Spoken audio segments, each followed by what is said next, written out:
దీనికి రాలేదు letter. Social welfare పోతే ఈ గురుకులాల గురించి వాళ్ళతో లిస్ట్ ఉంటుంది. ఆ లిస్టును సేకరించి ఆ లిస్టు ద్వారా కూడా ఫ్రీగా ఉన్నాయని వాళ్ళకి తెలియదు. కొన్ని ఊళ్ళలో చాలా మంది పిల్లలు చేయడం లేదు. ఆ టీచర్ని అడిగితే ఏమని అంటాడో ఏమో, మళ్ళీ నాకు మార్కులు కూడా తక్కువ ఇస్తాడో ఏమో, వీళ్ళు ఎవరు అడుగుతలేరు కనుక ఇవ్వలేదు సార్ అంటారు. వాళ్ళకు స్కాలర్షిప్ వచ్చింది కానీ ఇవల్యూషన్తోనే మనం ఈ కమిటీలు ఏర్పాటు చేస్తున్నాము, నాయకత్వాలను ఏర్పాటు చేస్తున్నాము. ఈ నాయకత్వాలను వచ్చినట్లు మనకు ఇప్పుడు స్వాతంత్రం రాలేదు, మనం అంతా ఊడిగం చేసుకుంటూ కూర్చున్నాం.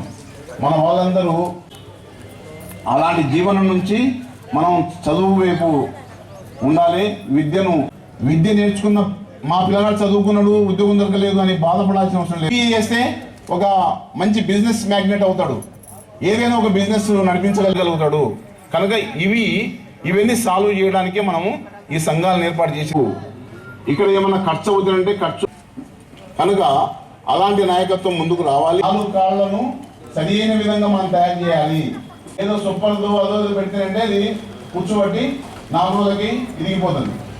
అట్లా కాకుండా ఈ మంచాన్ని సరిగ్గా మనం నిలబెట్టాలి. ఈ 4 పోస్టులను ఇవ్వాలి. ఎన్నుకున్న తర్వాత ఆ 4 కూర్చొని మళ్ళీ ఈ మిగతా పోస్టులన్నీ మెంబర్షిప్ ఉండకూడదు.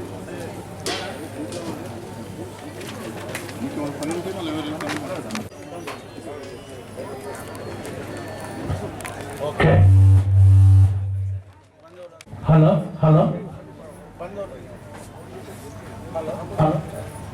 అంటే అధ్యక్షుల వారి వాయిస్ ఇవ్వడం మరియు ఏంటంటే అయితే ఎన్నికల ప్రక్రియను మనం ప్రారంభించాలి.